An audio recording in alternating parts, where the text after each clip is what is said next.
Throughout my videos, I emphasize the need to not have a treat trained dog, so not to rely on treats as the sole reward system. And I've had quite a few people reach out and they say, well, I understand that in theory, but I don't know what that's supposed to look like in real life. So, what's the actual application of avoiding this dependency on treats? So, what I want to do is just show you a video of a session that I have. I think I put two different clips of sessions in here. So, in this first video, we're at the park. I'm working both dogs at the same time, and we're going to practice our down command. Great, they do it. They are released from it before I actually throw the ball, just like I talk about. Don't don't deliver your reward too soon or your dog's going to lose concentration. So we do it again. We do another down.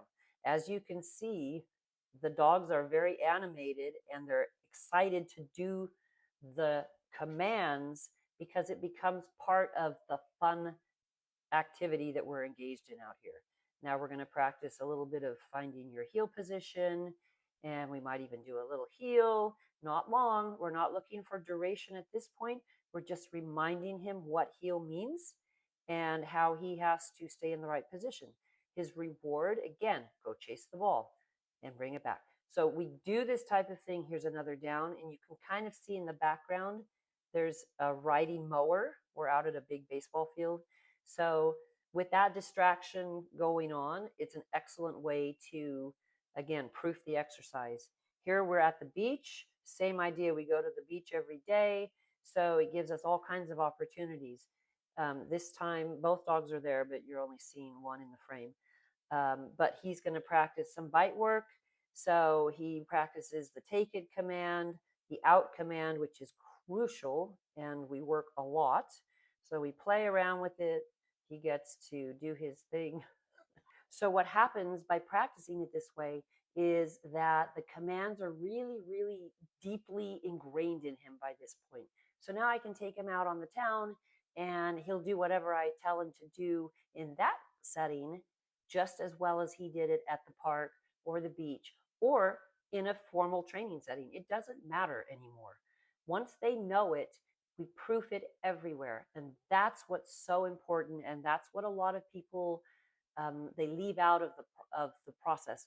So when your trainer says, make sure you train the dog every day, what they're suggesting you do is incorporate the exercises into your daily routine. If you guys go for a walk at 5 o'clock every evening, great, go for the walk, but just throw in some sits, some downs, some, whatever other things he does. If he does a close command or a check command or whatever it might be, the skill set he has, he will retain and it will become second nature to him. So he won't even have to go through a complicated thought process to comply with what you're asking.